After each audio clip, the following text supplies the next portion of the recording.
Good evening and welcome to the second show of the spring 2026 semester. We will be covering University of Delaware, local stories, and some worldwide news. I'm Liv Spinagle. And I am Danielle Weinhofer. 49 News starts right now. Last Friday, Dr. Laura Carlson was formally inaugurated as the university's 29th president. While Carlson started in the position on January 1st, the traditional ceremony taking place on the Green was held on April 17th. In order to allow students, faculty, and alumni to celebrate together, Carlson canceled classes for the day. Several speakers took to the podium to share their optimism for the future of UD under the helm of Dr. Carlson, including former President Joe Biden, Delaware Senators Chris Coons and Lisa Blunt Rochester, and Governor Matt Mayer, amongst others. Biden remarked that this change in leadership was a long time coming, and that from getting to know Dr. Carlson over the last year, her appointment is well-deserved. He noted that she was wise, and throughout her time in office, she will have his support. In her inaugural address, Carlson stated, "This inauguration is not about me, it's about us," highlighting her ambition to bring the UD community together in a time of great uncertainty. University of Delaware students and faculty designed a custom inauguration gala dress for President Carlson. The university's identity.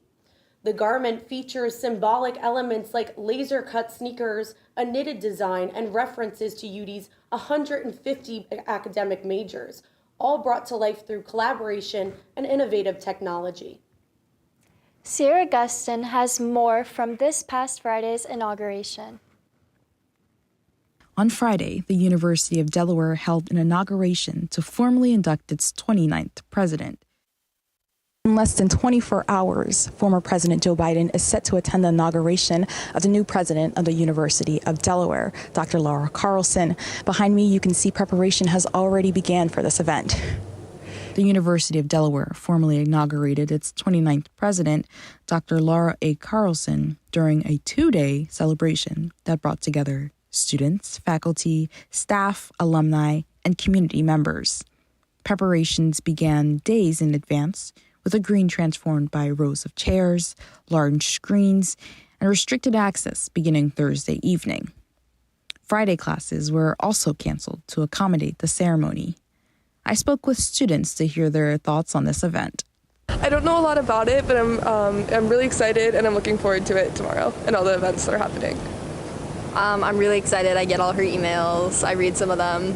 I'm excited. It's good weather.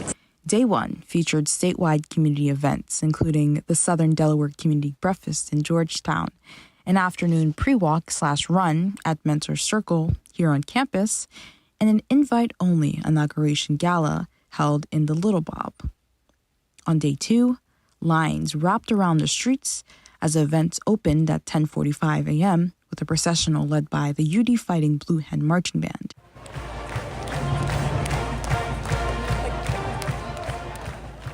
They played the fight song and were in charge of keeping spirits high. The ceremony began at 11 a.m. and included appearances by several notable guests, including former President Joe Biden, Senator Chris Coons, and Representative Lisa Blunt Rochester. The program was a big blend of music, poetry, and remarks. Performances included McDowell's Pride by Sean Gall and David Bosenhard, and student, staff, and faculty delivered a reading of Maya Angelou's On the Pulse of Morning. The rock cries out to us today, you may... And finally, a word from the new president, Dr. Carlson herself. Very simply, with hope, good morning. The ceremony concluded with a spirited rendition of We Are Family by the UD dance team in a community barbecue, which represents Dr. Carlson's strong belief that the event wasn't just about her, but about us and the UD community. Reporting for 49 News, I'm Sierra Gustin. A sophomore at the University of Delaware is making a difference by creating a more inclusive space for people with disabilities. Owen Mathias launched an adaptive fitness training program aimed at helping participants build confidence, independence, and healthy habits. The program encourages individuals with disabilities to feel welcomed and supported in a gym environment. For our sports update, here's Ava West. Thanks, Danielle. I'm Ava West, and welcome to the sports segment. We've got a lot to cover today, so let's get right into it. Starting with the University of Delaware sports teams, the softball team extended their win streak to 10 games this past weekend after winning both games of a doubleheader against Kennesaw State. Katie Shriver played in her 200th game of her career, while Gianna Costarero achieved her 100th career hit on a home run. Congrats, girls. Delaware baseball unfortunately suffered a loss versus Middle Tennessee this weekend, with their record falling to 11-29. They faced off against St. Joe's this Wednesday, hoping for a spark. Delaware men's golf closed out their regular season with a 7th-place finish at Rutherford Intercollegiate, hosted by Penn State. Next week, they will travel to Arkansas to compete in the 2025 Conference USA Men's Golf Championship. So tune in from April 27th through the 30th to support our Blue Hens. Moving into local sports news, the Philadelphia Flyers defeated the Pittsburgh Penguins 3-2 in a Game 1 of the postseason on Saturday. As underdogs, this was a big win as they proved they are more than what the media is making them out to be. As of right now, they are currently playing in Game 2 of the series with a score of 0-0 after the first period. As for the NBA, the Sixers lost Game 1 to the Boston Celtics yesterday substantially, with a final score of 91-123.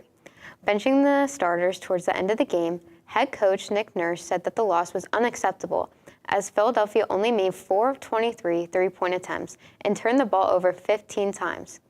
On a more positive note, Sixers guard Vijay Edgecombe was named a finalist for the 2025-2026 NBA Rookie of the Year. Voting results will be announced at a later date.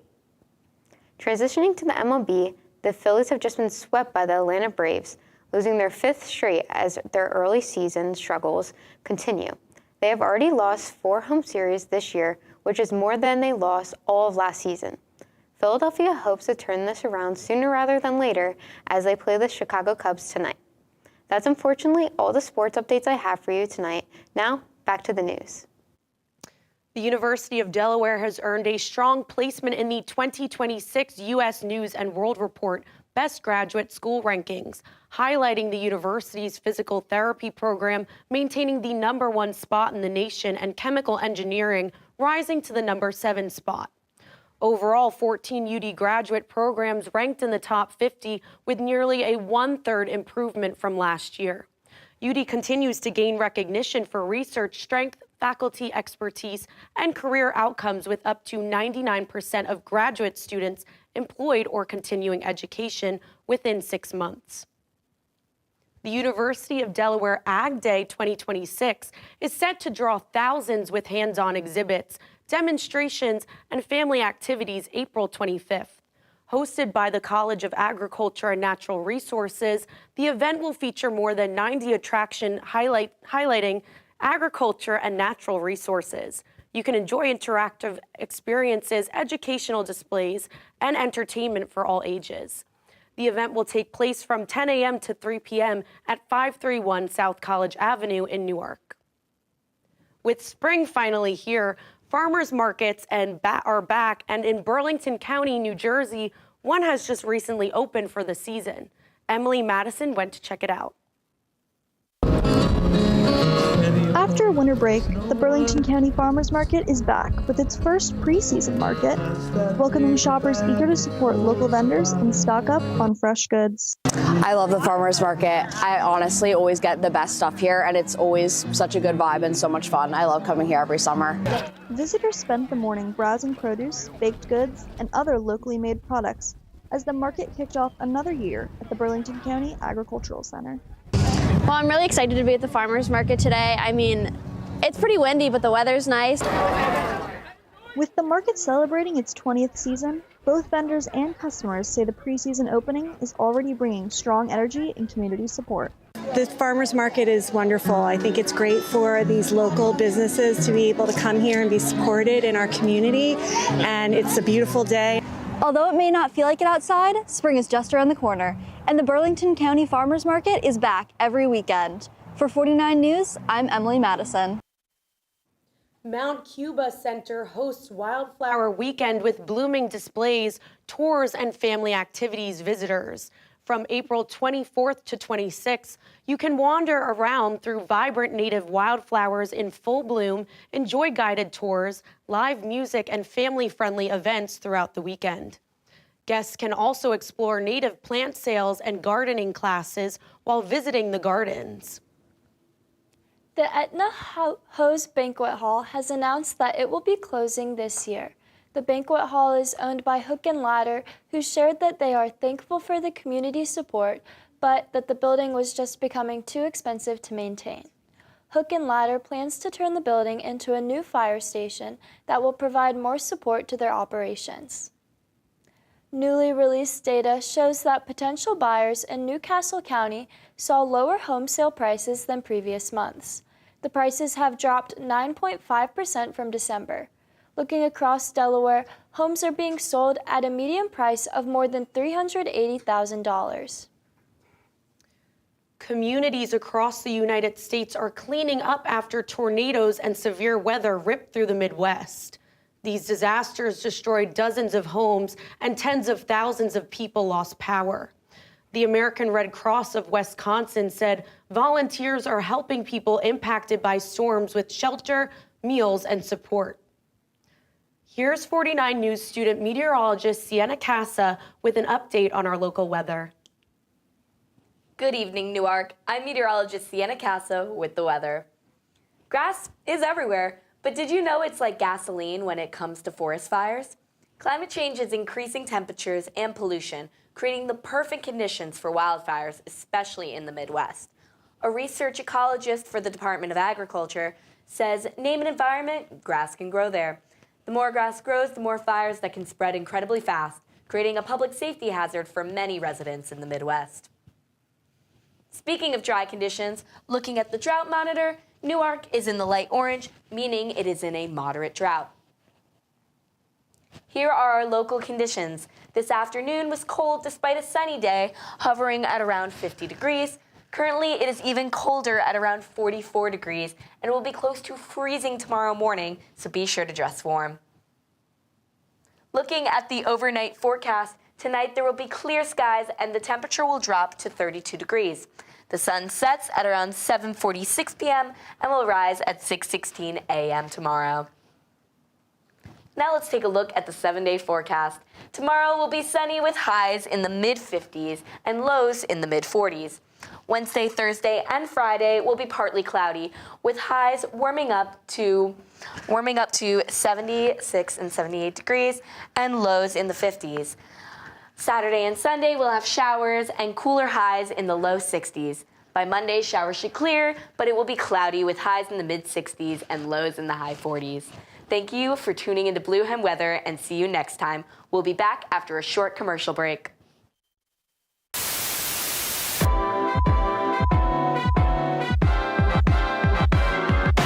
49 News starts right now. I'm Emma Schneider here with your entertainment news. I'm Laura Daly here with this week's weather update. We could see the clouds are moving in to the area as the night progresses. I went out to find out what students really think. Let's see what students at the University of Delaware have to say. Here's what you can do to keep yourself safe during this holiday season. Sadly, that is all we have for you tonight on 49 News. It's back. We're back. Penn Sport Night, your University of Delaware sports broadcasting show. That team from Boston. Just because they got a leprechaun don't mean they're going to be lucky. How has your experience been playing field hockey here? How magical was the beginning of the season for you guys? Who are you rooting for this World Cup? Probably the USA or Scotland. Watch the play. I don't think I've seen it though. Yeah, you can't guard them. That's not your body. It's her first time in 10 years, so we're like kind of at the same level. Welcome to Real Talk. What is the best Halloween candy? You had to play a song every time you came into the room. What song would it be? This movie's bonkers. Let's get right into that. Yeah. Do you guys like pickles? No. I love pickles. I'm so excited. You see Kanye West as this icon, as this person, and he said some anti-Semitic things, so it's like, how do you deal with it? There's nothing scarier than a student-run television show with an audience of 13. Do you mean bi-weekly? Don't they look stunning? What? I don't want to hold you back. Ow! What now? McKinley! Shut the hell up! Let me just leave these babies here, Ricky, while I head on up to the saloon for the hour. I'm just gonna. I've been your host, Lauren Kapp, and this is the bi-weekly show.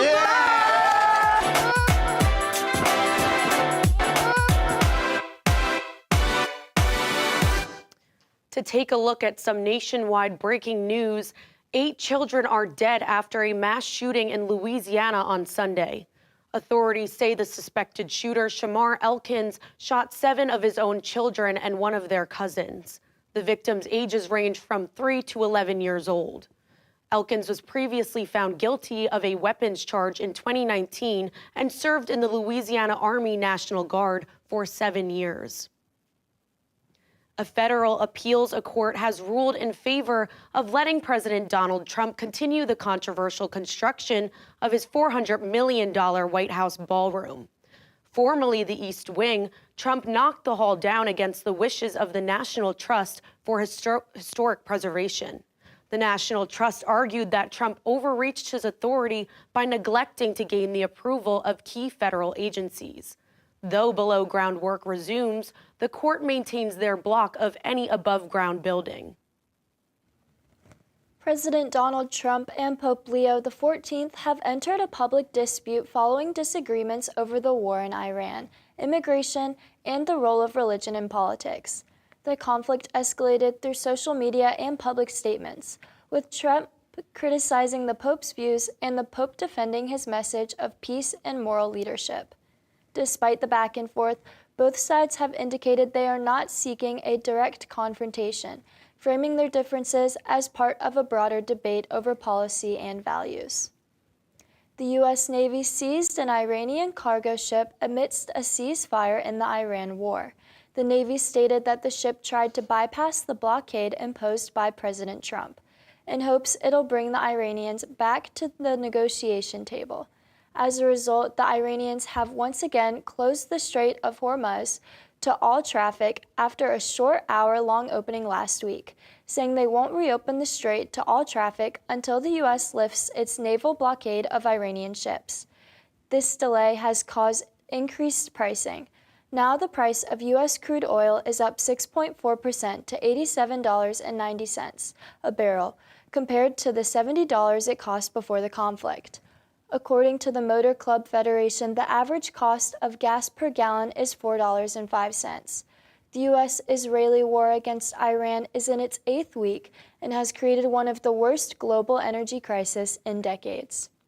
The U.S. and Iranian negotiation teams are set to once again meet in Pakistan in hopes of reaching a deal before the ceasefire expires on Tuesday night.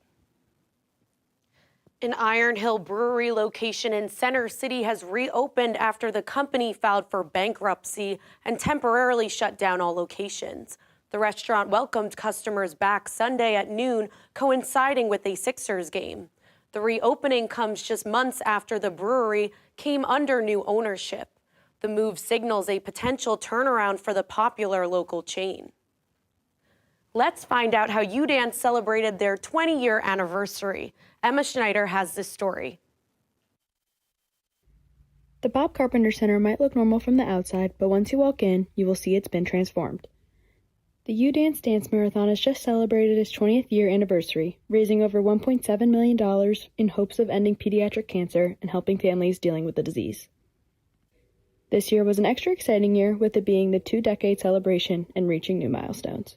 This year for Day of, we had record-breaking attendance. So it was really cool to be able to look out over the Bob and see that it was filled, especially for Be Positive Hero Hour and the Be Positive Hero Talent Show, which are the 2 best hours of the day and why we do what we do. So that's super important to see that UDance is growing and more people are getting involved and wanting to be there. And I think that was a super special part of Day of. And it is no surprise that they have record-breaking attendance, with being one of the most interconnected RSOs on campus. One thing that's really special about UDance is it's something that can connect everybody on the campus. It can bring athletics, frats and sororities, RSOs, and literally anybody on the entire campus together, that they can all join for this one event throughout the year. And I think that is super important for the Delaware community. But also it's just giving back and being a part of something that's bigger than ourselves, and that is something I also think is really important. U-Dance is UD's longest running tradition at 20 years. Let's see how students are commemorating the big anniversary. U-Dance has multiple traditions, from Be Positive Hero Hour honoring children who are currently fighting pediatric cancers, dance performances, local band performances, and much more. Although students' favorite part of the day is seeing their impact. U-Dance because I think it's really important to give back to the kids, especially those who, are dealing with this terrible thing in their life and their parents' lives and everything like that. And it's important to just give them the life that they deserve. Everybody deserves to have a day at least where they can just have fun and be with their friends and meet their role models and just be with their families. It's also important to focus on making sure that there's a healthy, happy family and support system behind them, and I think it's great that U-Dance helps support that. Although this year's fundraising efforts are over, U-Dance will start fundraising again this summer for U-Dance 2027 and hope to raise $2 million for the fight against childhood cancer. Until every kid gets the chance to grow up, they will continue to fight. For 49 News, I'm Emma Schneider. The Bob Carpenter Center hosted the 20th annual U-Dance on April 12th.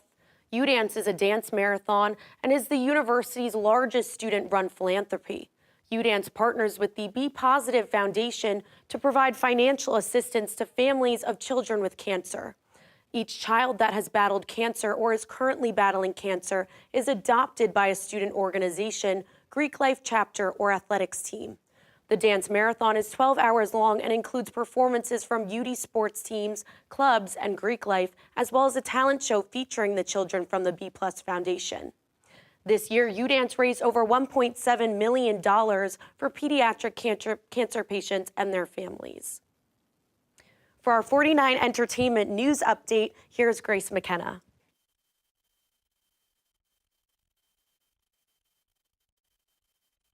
The Super Mario Galaxy movie and Project Hail Mary have dominated the North American box office again this past weekend, with Lee Cronin's The Mummy in third place for its debut. The Mario sequel has spent all of its first 3 weekends in the first place spot, this time adding $35 million. The Universal release has now made $747 million worldwide. This past Thursday, the Walt Disney Company staged a special presentation for theater owners at CinemaCon, showing the opening to the new Star Wars film and footage from Avengers Doomsday, which features the return of Chris Evans as Captain America. Robert Downey Jr. was there to introduce the trailer for the film, which brings together the Avengers and the X-Men together for the first time in Marvel Studios' history. Downey Jr. is not returning as Iron Man, but as the main antagonist, Dr. Doom. Avengers Doomsday is set to be released December 18th. Olivia Rodrigo has released her first single titled Drop Dead off her new album, You Seem Pretty Sad for a Girl So in Love. Rodrigo told Elle that she's experimenting with new sounds and that the album will feel different than her previous album, Guts. The album is set to be released on June 12th.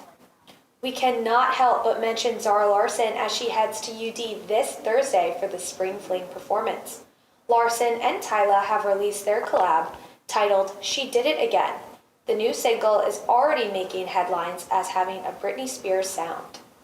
Speaking of music, Coachella Music Festival has officially wrapped up and the performances have taken over the internet. Justin Bieber performs many of his hits, including Billie Eilish, in his iconic One Less Lonely Girl performance. In addition to this, Sabrina Carpenter brought out Madonna in a shock return to the stage to perform some of her iconic hits, including Vogue and Like a Prayer. That's all for our entertainment segment tonight. Back to Danielle with more news. Many UD students miss their dogs at home. Michael Stoll went to check out a couple ways UD students can get some canine love while on campus. Man's best friend needs no introduction. Dogs play multiple roles in our lives as companions, assistants, and most importantly, sources of unconditional love. With the month of May quickly approaching, it also marks National Pet Month, a time to celebrate, reflect, and honor the furry friends who give us so much. Many here at the University of Delaware have dogs back at home they miss dearly while focusing on their studies. That's where the university steps in, offering a variety of opportunities for students and faculty to spend time with pups right here on campus. Dagda the dog comes to Sean's house twice a month. He supports and comforts students for a multitude of reasons. I went to meet Dagda and see all that he does for the people that he meets. So his regular spaces right now, Sean's house, we're here twice a month, and we've been doing that coming up on 5 years. Also, Country House, which is a retirement community, and we're there twice a month, and he's been doing that since they opened up after COVID, so that's been over 4 years ago. He's been the school dog at Lombardi Elementary School. We're there typically on Mondays, but if that's a holiday, we'll be there for Tuesdays in the morning. The impact is from as simple as my blood pressure is lower because there's a dog in the room to extraordinary life impacts. And yeah, he's a special dog, but I think every single one of our teams has similar stories to tell about the impact of pet-assisted visits, and it boggles the mind. And when I hear those stories, that's what keeps me motivated to do this. I love it in the first place, but to know that we're making truly life-changing impacts on people is probably the most rewarding thing that I've done.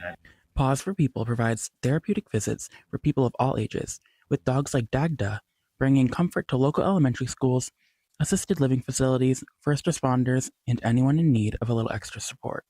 Not only are service dogs a regular presence on campus, but students may also spot campus celebrities Loki and Juno, two white semioids, often seen walking through campus with their owner Bob.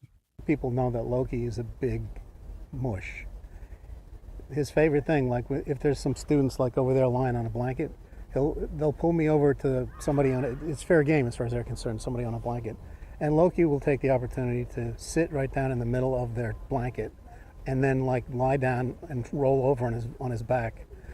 And while he's doing that, and everybody's like, going gaga over Loki. And at the same time, Juno is smelling the ground because that's all she cares about. She just has her nose to the ground constantly, 24 hours, Somebody pokes her and says, come over here, I want to pet you. She'll be like, oh, okay, I can do that. But then she'll go right back to sniffing the ground. You can keep up with Loki and Juno on Instagram at LokiBoy and JunoGirl, where they've built a following of more than 4,700 followers. Students kept saying, they kept stopping me and petting the dogs and whatnot, and they kept asking, do you have an Instagram? And I kept saying, no. So after 6 months or so, people asking me that, I said, well, might as well just create an Instagram. So I did that. Some students will run across the campus to see them, to say hello. I've started to be recognized not on campus. I went to the Crunch gym up there over by Acme, and the person who was the intake person looked at me, and I think I had this hat on, and they looked at me and said, do you have those dogs? And I went, those dogs? Which dogs? The big fluffy dogs? And I said, yeah, that's me. It's clear that dogs play a vital role in the culture and spirit of UD. Student organizations like Collar Scholars, Puppy Raisers, and Guiding Eyes for the Blind give students the chance to raise and train future service dogs, assisting individuals with a wide range of needs, from autism to physical disabilities. For more information on how to get involved, students can visit the University Student Central website. Off campus, many students volunteer through programs like Doggy Day Out with humane animal partners, giving shelter dogs a break with a day full of walks, attention, and care. Even though dogs deserve to be celebrated every day, May offers a meaningful reminder to appreciate all the joy, comfort, and connection they bring to our lives. They're great dogs. They're the most fun dogs I've ever had, which is why we keep getting more. Reporting for 49 News, Michael Stoll. I actually love that Michael went out and did this story because I personally miss my new puppy at home, Quinn. I know he's watching with my family. So he's a mini long-haired dachshund. So I think it's really important that students still have dogs on campus. I agree. I love seeing all of the dogs around campus, especially in between classes. It's just a good pick-me-up to my day. It is. It is. That's all we have for you guys tonight here at 49 News. Our next and final show will be May 4th. Follow us on socials at 49 News to stay updated on what our crew is up to. I'm Liv Spinagle. And I'm Danielle Weinhofer. Have a great night and stay safe, Newark.